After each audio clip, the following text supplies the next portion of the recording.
3 p.m.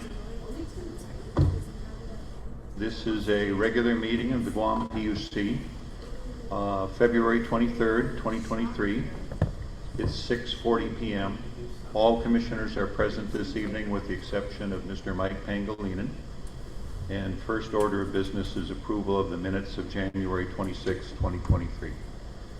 Mr. Chair, motion to approve minutes subject to corrections. All in favor say aye. Aye. The motion carries. Next item is GPA docket 2307, petition for contract review for the cancellation of the Cabras 41 megawatt reserve facility and modification of the energy conversion agreement. We have an ALJ report and a proposed order. Fred? Okay, thank you, Mr. Chairman. Thank you, Mr. Chairman, Commissioners. Yes, two aspects of this request from GPA. First, it's to cancel the 41 megawatt Cabras reserve facility, and secondly, to modify the energy conversion agreement.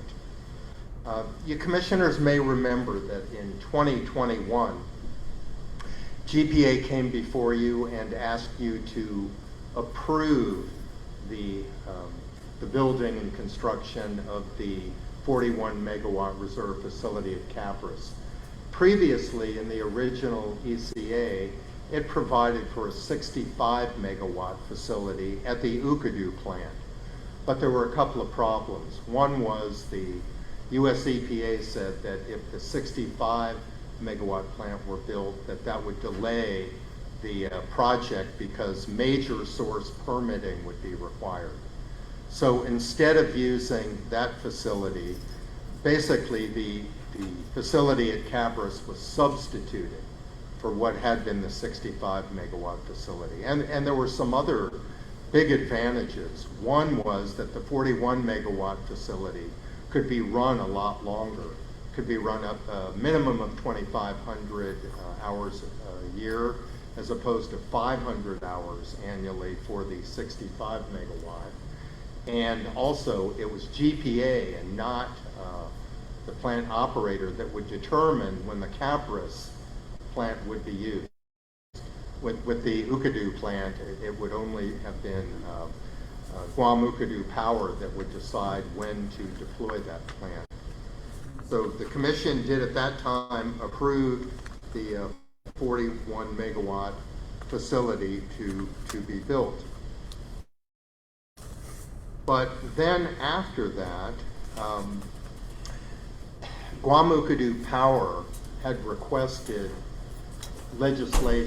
some legislation to protect their interests. It was actually the financiers that requested it. And one bill, of course, was to authorize the construction of the Cabras plant within 1,200 feet of a school. And the second bill was to approve a lease between GPA, GPA and Ukadu Power to authorize a 30-year lease. So these were measures that GUP had requested. The legislature did subsequently pass bills accomplishing both of those purposes, but the problem was that GUP had indicated that unless the legislation could be approved by March 31 of 2022, that the price could not be guaranteed for the reserve plant. Well, there were efforts. Senator San Augustine sponsored both those bills and they were ultimately passed, but the problem is there had been quite a delay in getting the bills out and onto the floor. So the deadline was not met. The legislative bills were passed in April and June of 2022 beyond the March 31st deadline that had been imposed. And after that, Guam Ukadu Power said that, well, we're going to have to increase the price now for the Cabras Reserve facility from $57 million to $97 million. And GPA looked at that figure and immediately balked at it and said, well, that's very expensive, too expensive now to proceed ahead. So hence at this point, based upon the reasoning that the cost of the plant now really rendered it unfeasible, GPA and the CCU decided to cancel the 41 megawatt project.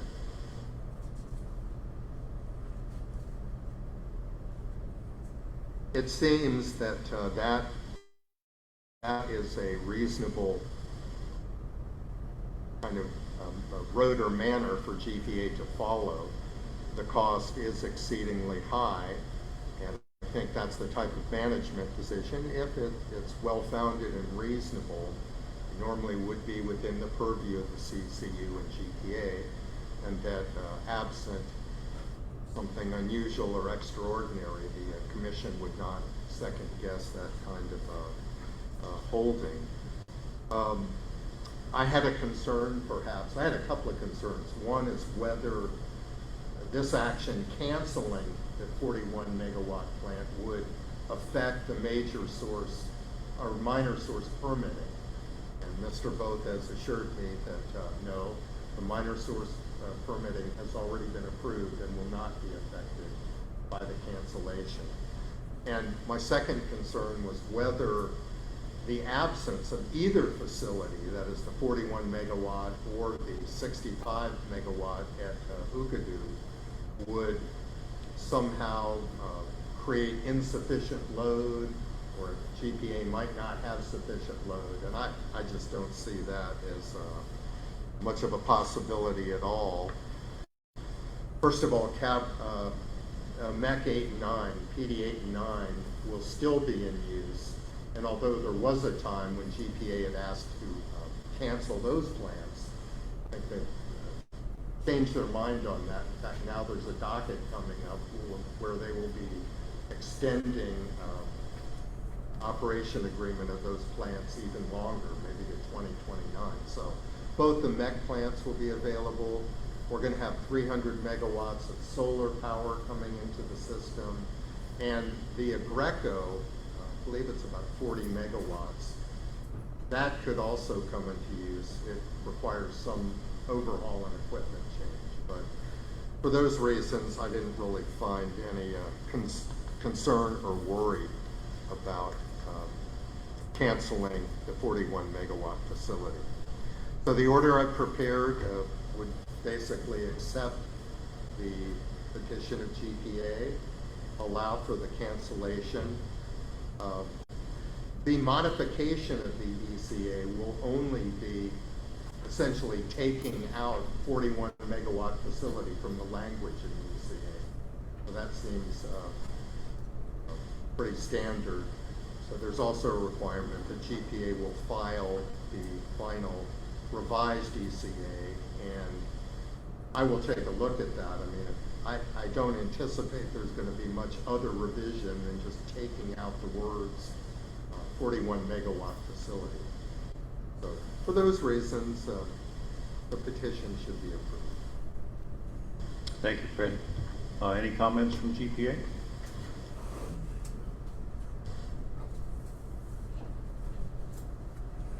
Thank you, Mr. Chair and Commissioners. The ALJ has certainly done a very good job in explaining the rationale behind it.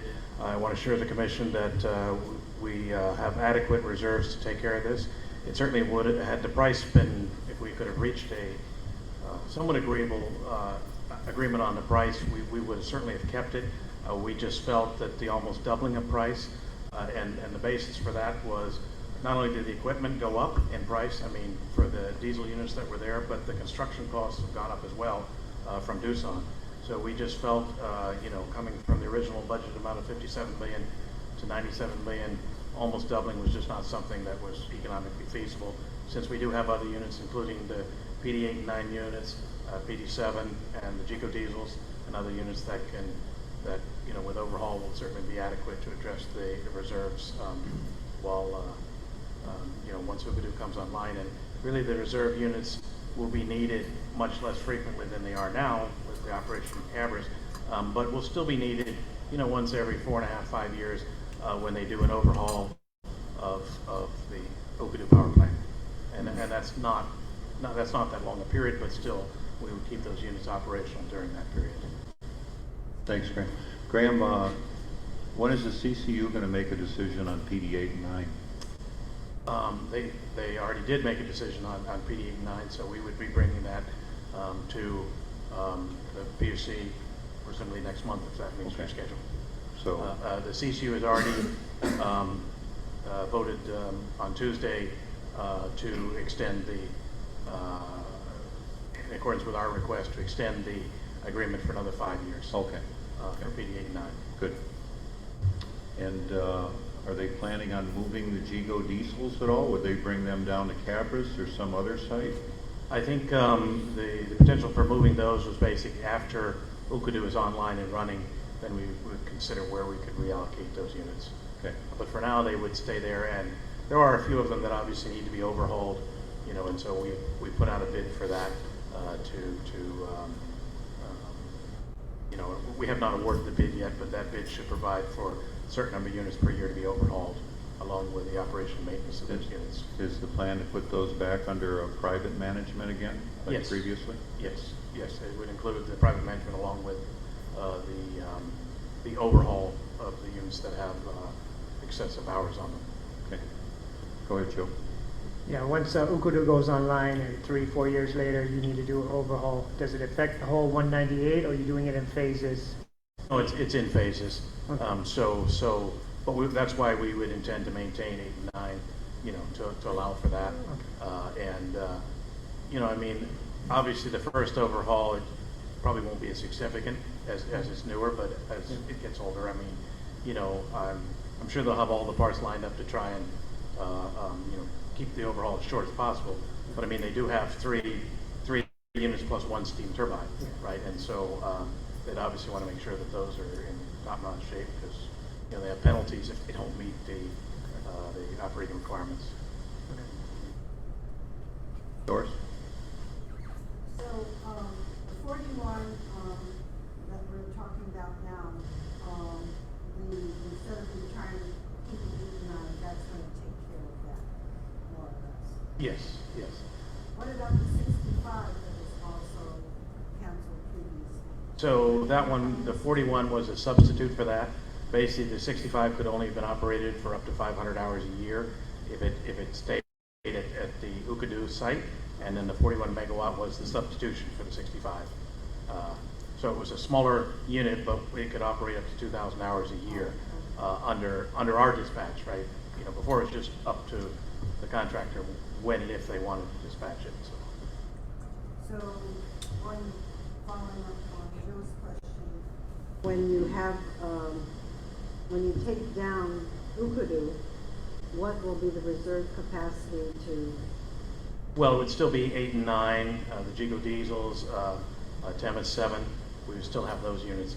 Of course, once Okadu comes online, then within 6 months, EPA is required that we retire for good Cabras 1 and 2.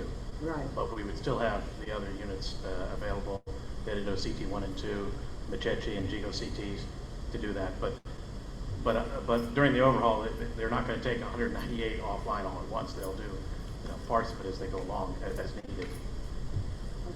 And in your ordering provision, you said, in another, it said GPA has 400 megawatts, so approximately of that 400 megawatts, how much is reserved? Well, once Okadu comes online, basically the 198 would be the base load. PD 8 and 9 would be more of peaking units. We would not, they go from being used maybe 75-80% of the time today down to maybe 20-25% availability. We would still use them because, the peak may be 250, 260, but as more solar comes on, the 198 may be sufficient to power it up because after, when the peak is done, then during the nighttime, the load is less than 200 megawatts. So.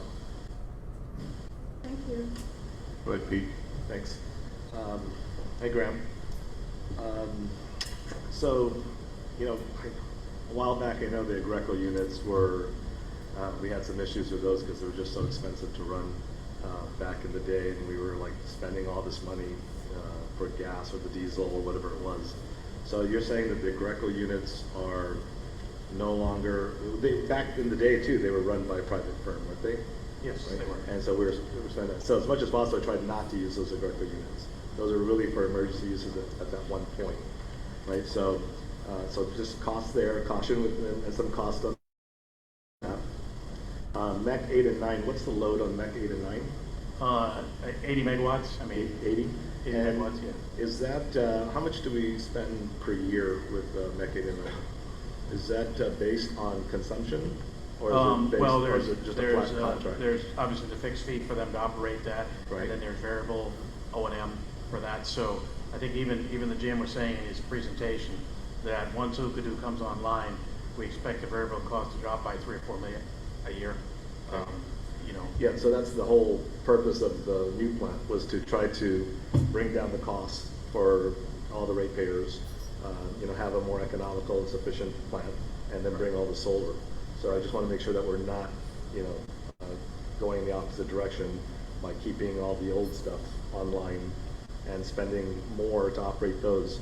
So it leads me to the next question is, if we're running at 8 and 9 for another 6 years, and we're saving $40 million by not doing this buildup on the 41 megs, is the annual rate anywhere near $6.6 million that we pay aggressive, 8 and 9 a year? no, I mean, for the 41 megawatt, I mean, the budget was roughly 57 million. And of course, that's over 25 years. So, I mean, what we'd get back minus the cost of incurred is, let's say, maybe 52 million. And so that's roughly $2 million a year, plus the additional, there's going to be an additional $2 million in variable O&M that was attached to that. So that would be, that would be what Just we want to make save sure by we're not not operating. saving 40 million just to spend it somewhere else, No, no. because we could have our own 41 megawatt at that point. Okay. Yeah, now, as the GM noted before, you know, the site does have permission to use it as a power facility should we wish to later on, and determine that we needed additional reserve capacity. We can build it down at Cabras. I mean, the law is passed in our favor. Right. Right, so I mean, it could still be used. It's just that we didn't want to incur either the additional costs, or even if we did it ourselves, we didn't think it was worth spending the money at this. Right, no, particular- definitely you're on the right track, saving the 40 million now, Yeah. and then just taking a look down, and using the existing assets. Makes And sense. so the hope is that with the phase 4 bid, that there's sufficient solar and the battery, you know, load shifting batteries with that, so that will help eliminate the need for some of the more of the peaking units in the future. So the Okadu plant is 198. Yes, That's going to be the max load, yes. right? And then we have 300 megawatts in solar. Well, that's what we're proposing. So because we have the 120 now, we're doing another 180, right? Yes, And that 180 we're still out to bid. yes. Trying to figure out. Okay. Thanks, Graham.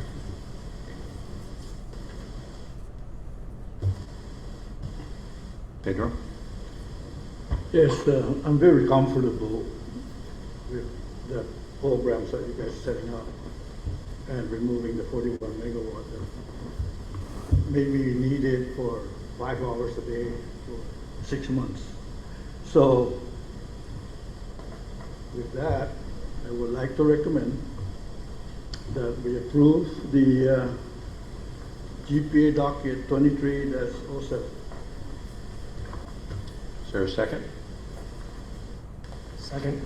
Joe seconds. All in favor, say aye. Aye. The motion passes unanimously. Next item, GPA docket 2310. Petition for contract review, request for approval of the procurement of property insurance, including boiler and machinery coverage and terrorism coverage. We have an ALJ report and a proposed order. Fred, are you going to take this for Anthony? Well, Anthony had indicated he would be here. I don't know if you want to perhaps defer to administrative matters, cover that, and I hope that he comes back. But if he doesn't, I'm willing to make a stab at handling it.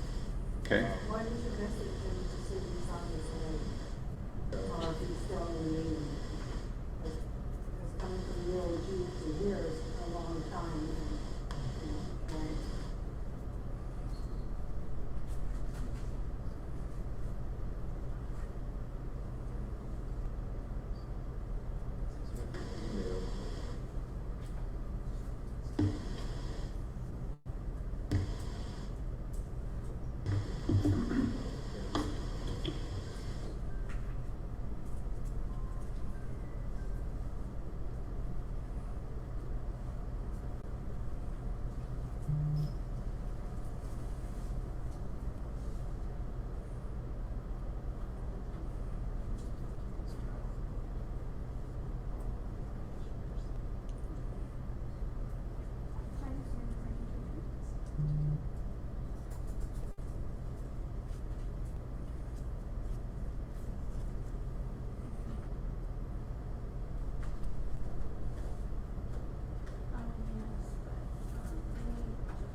So I have Attorney Camacho on the line.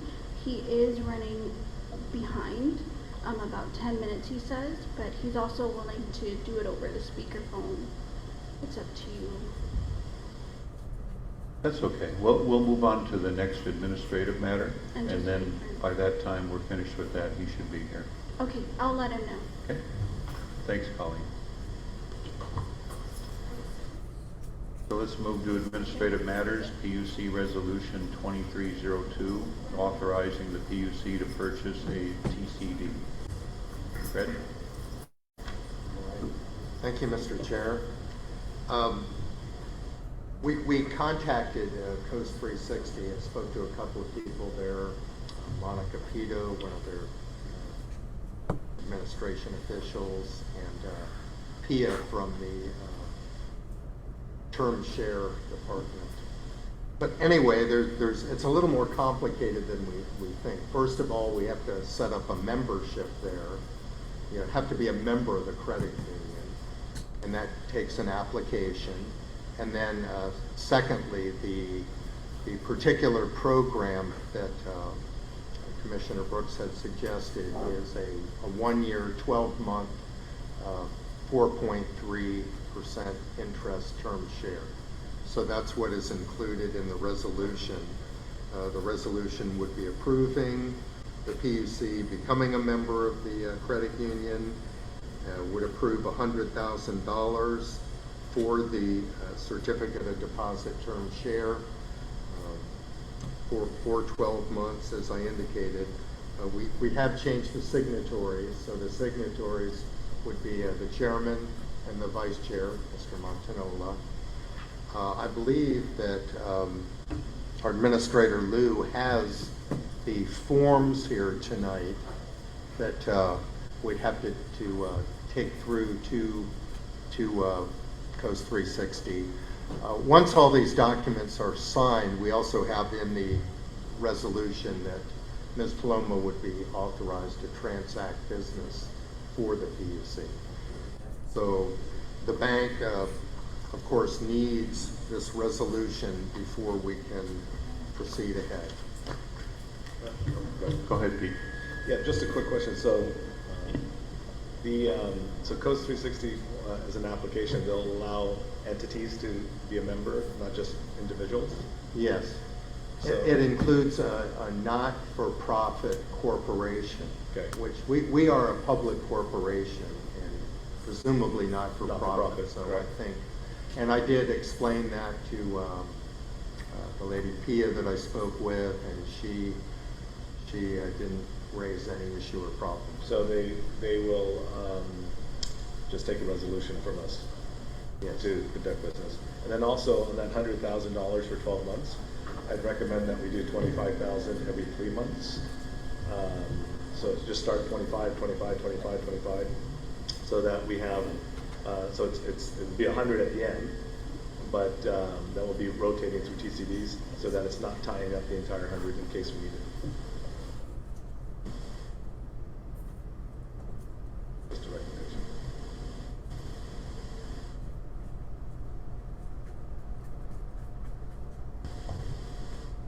What he's talking about is a laddering effect, Yes. which is what we were, I was hoping to do, but I thought, so for me, it's 6 to 1, half a dozen the other. The problem is you won't get 75,000 to full until almost a year later. That's the only issue, but, because you're not putting 100,000 now, it's 20, so, yeah.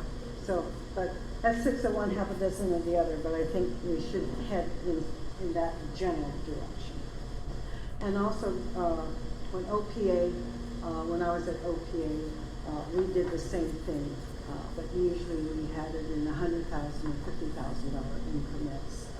What if and we different, just like, did? Now, credit, on the one downstairs, community first, I would suggest maybe the next time look at community first also, because they had pretty much competitive rates. Mm-hmm.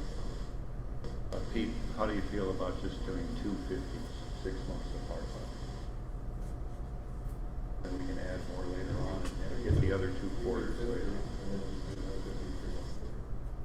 Depending on how our cash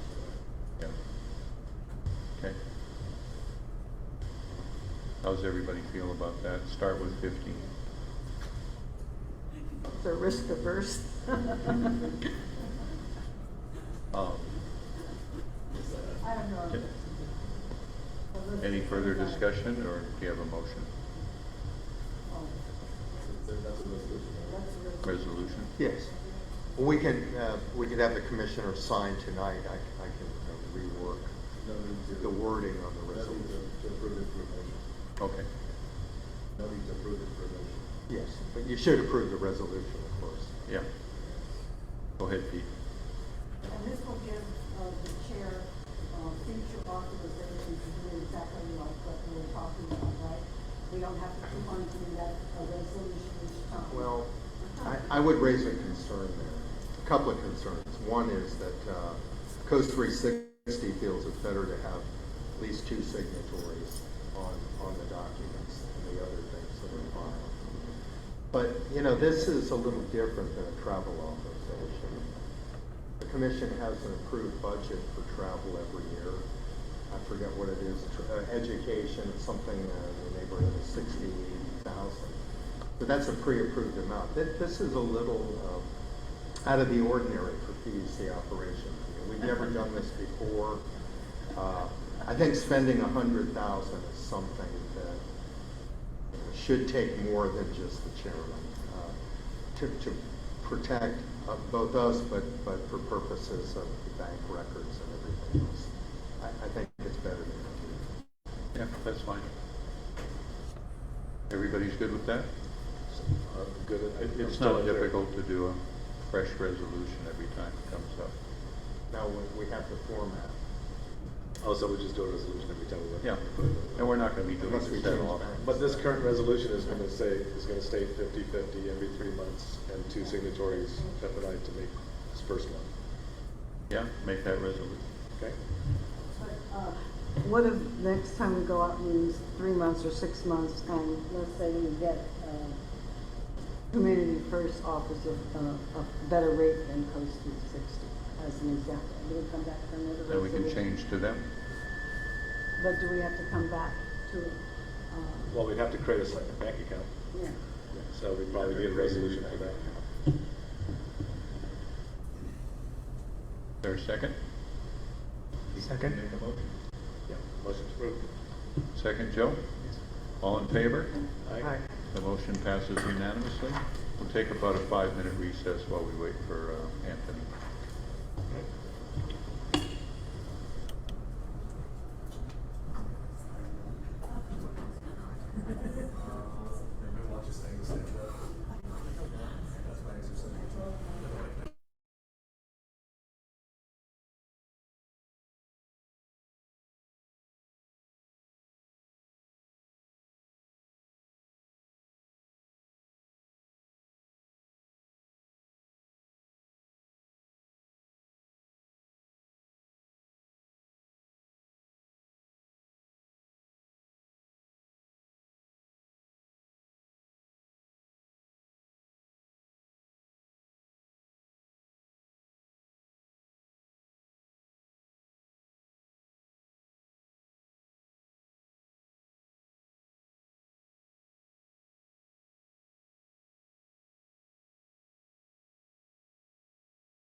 Yeah, this, I need one.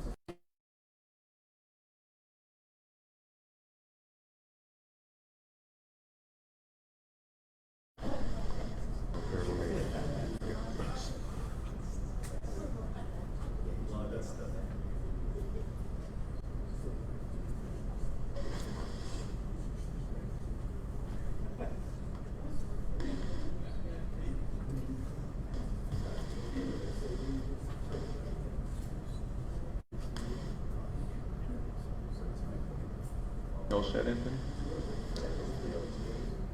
Okay, Mr. Camacho's with us now, so we're going to end our intermission. And we're going to proceed with GPA docket 2310, petition for contract review, request for approval of the procurement of property insurance, including boiler and machinery coverage and terrorism coverage. We have an ALJ report and a proposed order. Anthony, take it away.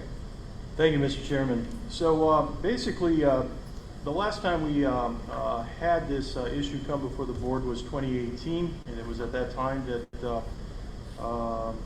GPA had petitioned for a property insurance contract. It was subsequently awarded, and that contract expires on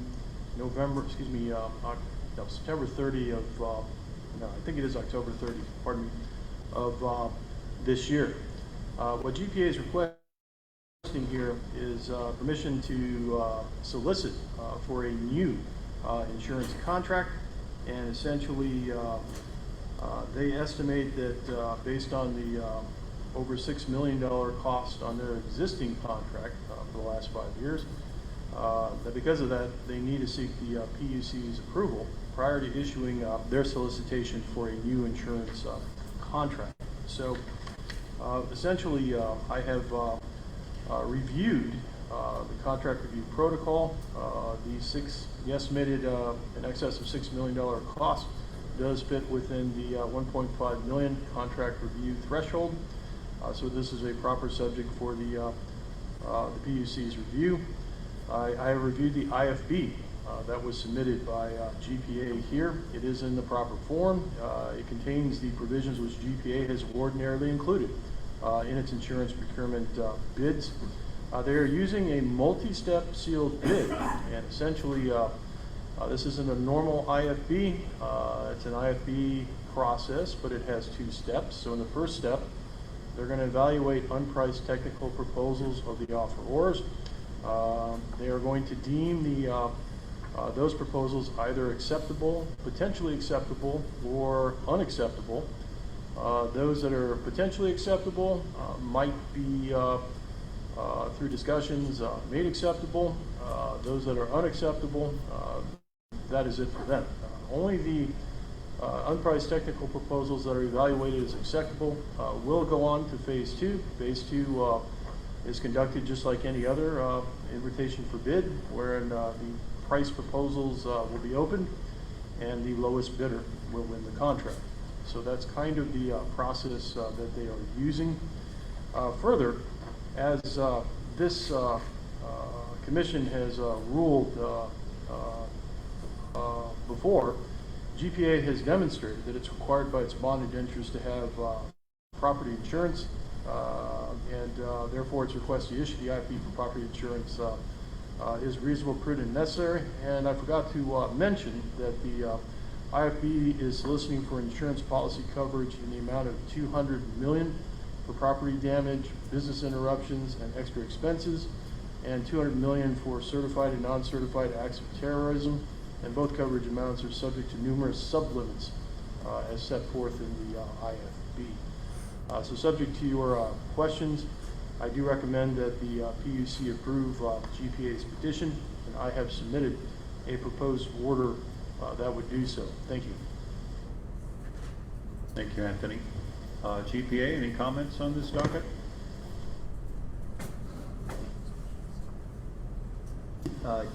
Not much comments, is that we'd like to get proper this. This is part of the indenture requirements to have adequate insurance. Thank you, John. Any questions from the, go ahead, Doris. Just in one area of your bid, you're asking for optional coverage for the cyber liability coverage. when Yes. you say optional, Yes. will the bid show how much it will be for everything else, and then, show how much cyber liability coverage will be? Yes, we used to have cyber, 5 years ago, we used to have cyber liability insurance. Oh, you It did? was only about $30,000, no, about $50,000. Eventually, it's been going up. Last year, our cyber insurance quote was about $350,000. And that's partly due to the war in Ukraine. China is very active, and also Russia is very active in cyber terrorism. So the vendor we had in Guam elected not to do business in Guam and left. So getting a cybersecurity was very difficult. But however, we do have cybersecurity insurance for for general liability, and that was part of the coverage that they gave us. So general liability is only for people who got impacted by the cyber attack.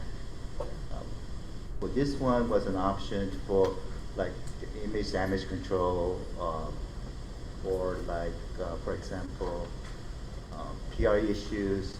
Sometimes they do cover hardwares, but that's the territory that is being worked on. What about ransomware? Yes, they also take care of ransomware. There's a coverage that covers ransomware, and there's also one that doesn't cover ransomware. The ransomware was still at $350,000, and it's only for like $5 million coverage. Anything else? There, go ahead, Peter. Yeah, John, so the $200,000, the original policy for damages or business interruption, that includes, explosions? Yes, the $200 million of blanket, the assets we have is over $1 billion of assets. So they're only covering $200 million. The theory is because our assets are so spread out within the island, what we did is we looked at the location of a generation. So we have one in Cabras 1 and 2, 8 and 9. So if one explodes, it's not like everything's gonna explode. Right. So it's been more localized. So when we did the analysis, the average claim would be close to $150 million. So we said with $200 million should be reasonable. Coverage. Historically, we used to do $300 million, but it's like you pay a lot more. So we reduced it to $200 million. And there is a This covers all the generation, right? yes, The this would direct cover units yes. This includes all generation and also all fuel pipelines. We do have pipelines. included in it, okay. Yes. Including the Agrecos. Yes, including aggressors, includes batteries, windmills. Okay, It does not cover 8 and 9. right, because they're. Yeah, they have Right. their own Their issues. Okay, thank you. What about the new opening? Okudu, that was their IPP, so they are required to carry their own insurance. How's Chair, your mo- motion to approve. Okay, GPA second. docket 2320, 323. All in favor? The motion carries unanimously. How's the move going? It's Back on track? It improved. Mhm. So they're moving tonight. They're moving tonight, yeah. Yeah, I noticed them coming back down last night. Looked like they were going along pretty well. We did 5 hours, 5.5 Yeah. hours. So that's pretty Yeah, yeah, they got it down now. The two most expensive units were like yesterday, last week, or just a couple days ago. Well, They had to stop at ITC. Right, yeah. That they made a change, so they'll stop at ITC. In case anything goes wrong, they won't be impacting traffic, the Yeah. next morning. But the heaviest units have already been. Right. I wrote it down there. And the roads, No bridges, damage everything to is bridges, doing no well. damage to roads. Good. Yes. So Yeah. they- That dollar's pretty interesting. I noticed up in our neighborhood on Nimitz, they're putting in the pipelines now, and there's two different diameters of pipes. Which is which? What's the narrower pipe? Is that the natural gas pipeline? The narrow one is LNG. Natural gas. Yeah. Okay. Thank you, I was wondering what it was. bigger pipeline is diesel, ULSD. Okay. There's no sign to tell you who's pipeline, so it's wondering. Thank you, GPA. Motion to adjourn? All in favor? Meeting adjourned. Thank you.